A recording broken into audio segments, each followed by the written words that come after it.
plus heureux et à plus d'un titre de vous accueillir ce soir pour cet événement. Alors,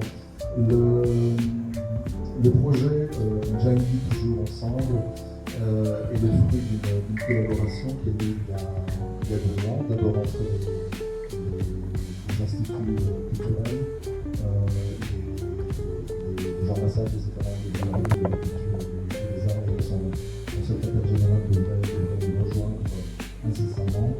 Et nous avons également la présence de l'UNESCO en la personne de sa charge de l'éducation, de culture et de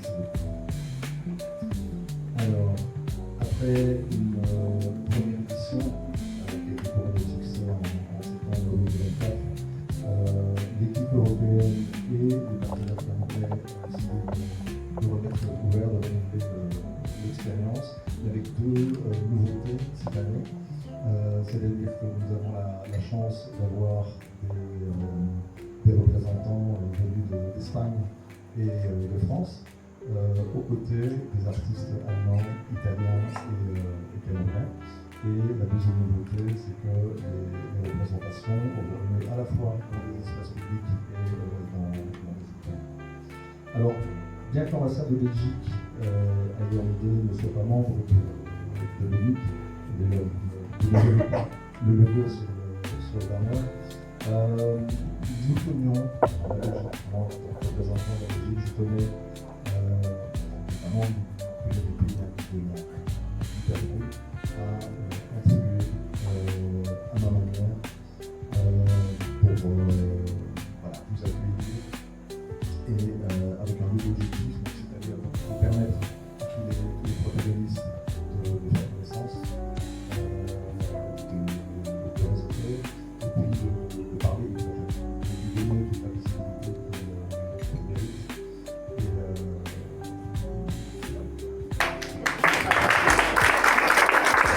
Plein de succès et qui reviennent peut-être dans quelques années au 6e ou 7e festival des gens.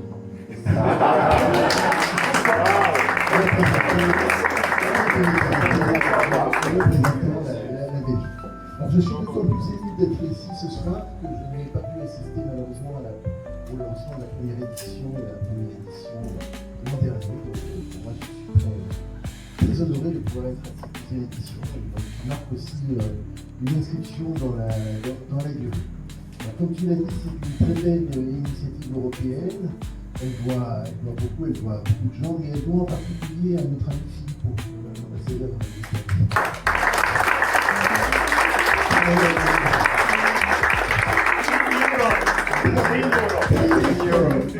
Team Europe, les belles idées, les belles initiatives viennent de toute la Team Europe. Et en particulier, Filippo a beaucoup porté lui-même ce projet, qui était dirigé de nous à nombreuses reprises en année là-dessus, et on a beaucoup discuté, et c'était très intéressant. Et oui, donc c'est un projet de la Team Europe, avec nos instituts culturels, avec des artistes venus de France, d'Espagne, on parle même de l'artiste espagnol est un peu originaire, l'artiste espagnol est un peu originaire d'Italie. Donc vous voyez que toutes nos ethnies européennes se croisent et se mélangent, tout se construit ensemble.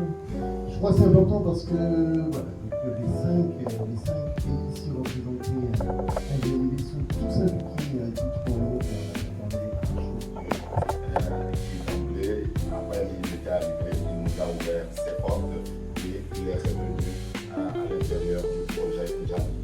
Je voudrais personnellement remercier monsieur, son excellence Filippo. Je crois que qui est un majeur.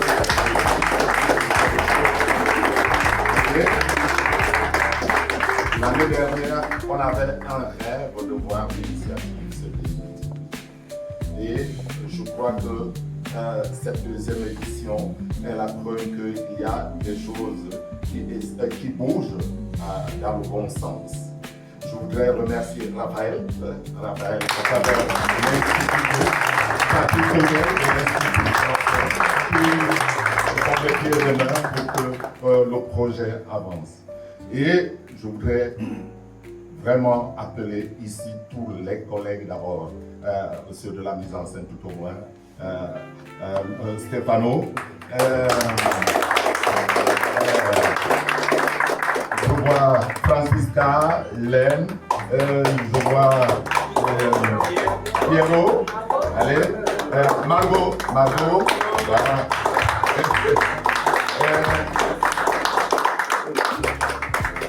Je suis d'autant plus content parce que l'année dernière, on était 3 aventures dans le projet et ça va tout grandissant et je souhaite, je veux les mots très bienveillants de son Excellence, Monsieur l'Ambassadeur, que les prochaines fois, que les échanges soient tout simplement densifiés. Parce que le Djangui cette année, c'est un voyage de ceux qui quittent l'Italie, de ceux qui quittent la France, de ceux qui quittent l'Allemagne, de ceux qui quittent l'Espagne, mais aussi de ceux qui quittent Garoua, de ceux qui quittent Ouéa, de ceux qui quittent Douala, de tous ceux qui quittent Yaoundé et de tous les publics que nous allons rencontrer. Ceux des Boulevards, ceux de Rubala et une école à la fois mi-urbaine et mi-rurale que nous allons, à laquelle nous irons vers. Je pense que ces publics-là, ça fait toute la rencontre, tout le voyage du Djangui. Parce que le Djangui, c'est, comment dire, c'est les humains qui vont à la rencontre des humains pour bâtir la vie. Et je crois que nous sommes là pour bâtir la vie. Merci toujours de nous accompagner. Et je souhaite ce que son Excellence a dit, que l'UNESCO rejoigne très vite le bateau. Je compte sur le bateau. Je souhaite aussi, la fois dernière, j'avais parlé tout seul. Je souhaite que mes collègues sur Stéphane disent quelque chose.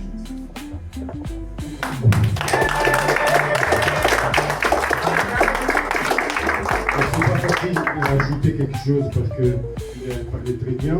Il a remercié tout le monde déjà. Alors je ne vais pas le faire encore une fois, mais merci pour ça. Et je vais remercier en ce moment-là particulièrement mes collègues qui on va travailler ensemble parce que les mettre en scène ne sont pas faciles à mettre ensemble. Pas du tout. On est 6. Vous imaginez? Mais on va faire gentil ensemble. Et puis, oui. Mais je veux remercier surtout les artistes et les artistes camerounais parce qu'ils sont extraordinaires.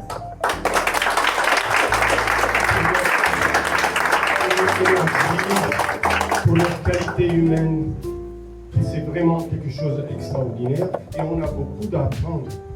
Je le dis sincèrement, ici, comme Européenne, on a beaucoup d'apprendre.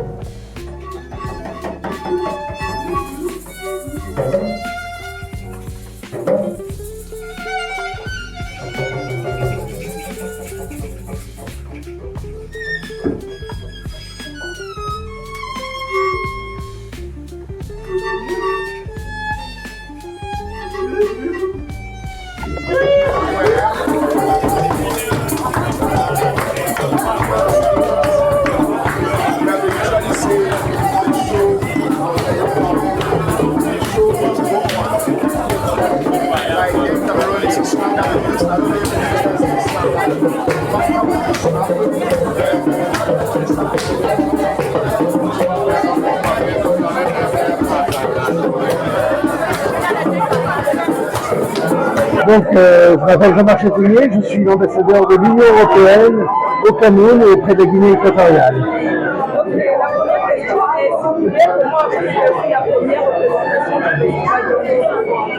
Écoutez, ce n'est pas une représentation, mais c'était un magnifique événement spontané qui était très émouvant parce que les artistes camerounais, les artistes européens, les 45 européens se sont mélangés et ont créé de l'émotion.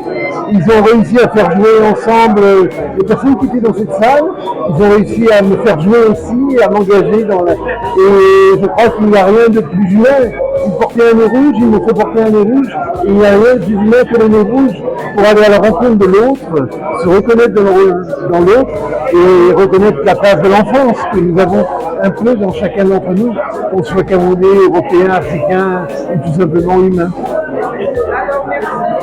édité au Cameroun.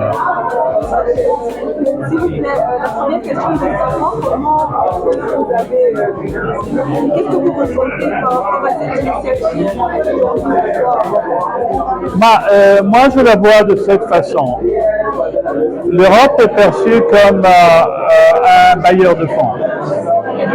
Mais en fait, il veut être plus qu'un bailleur de fonds, il veut être un partenaire. Il veut être un sujet qui entre en relation avec le Cameroun. Or, l'Europe a du mal à s'exprimer dans la culture parce qu'elle s'est développée dans tous les domaines, technologie, commerce, économie, sociale, mais dans la culture, elle est un peu en arrière. Or, la culture, c'est ce qui permet souvent de mettre les gens en relation. Or, le théâtre de rue a été choisi parce que c'est un genre qui est partagé par tous les 26 pays européens et qui est aussi partagé par le Cameroun, qui a une culture de village, une culture urbaine aussi. Donc, c'est une façon de nous proposer par un genre qui est immédiatement compréhensible aux gens. La communauté de Yaoundé, de Bala et de Boloba. C'est même le socle de la culture. La culture existe pour les hommes et par les hommes. Donc pouvoir créer un projet qui crée d'abord le pont entre les hommes d'ici et ceux d'ailleurs, c'est-à-dire les Européens, France, Allemagne, Italie, Espagne, Belgique et le Cameroun. C'est un premier pont qui est extrêmement grand, extrêmement important. C'est d'ailleurs l'une des missions de l'Institut Goethe de créer un lien entre l'Allemagne et le Cameroun et de façon plus générale entre le Nord et le Sud. Mais c'est un pont entre les communautés localement, puisque le projet, comme je l'ai dit, va voyager au-delà de Yaoundé et va sur la base de l'idée d'une Djangui qui est d'abord l'idée du partage entre les hommes et de la solidarité, qui va donc distiller cette, j'allais dire pour parler comme certains, qui va distiller cette bonne nouvelle ici et là. Merci. Pourquoi nous n'avons pas Oui, je suis maître en scène, je viens de l'Italie, un théâtre je viens de l'Italie, je suis un metteur en scène et je viens d'un théâtre qui s'appelle Piccolo Teatro di Milano, ça veut dire Petit Théâtre de Milan. Et c'est la deuxième fois que je viens là au Cameroun, à Yaoundé, pour une Djangui. Et cette seconde fois, ça va être encore plus extraordinaire de la première, parce qu'on se connaît déjà un peu et on travaille plus fort. Et on va faire un travail spécial avec les artistes camerounais, avec les masques italiennes d'une forme théâtrale qui s'appelle la commedia dell'arte, c'est-à-dire une très ancienne forme théâtrale avec des masques. Et le voyage qu'on va raconter aux petits enfants des écoles et aussi à personnes de la rue, c'est une histoire d'un voyage que ces deux masques italiens font pour venir à connaître l'Afrique et le Cameroun. C'est-à-dire un voyage pour connaître l'humanité, la capacité de partager et le Djangui, bien sûr. Est-ce que l'objectif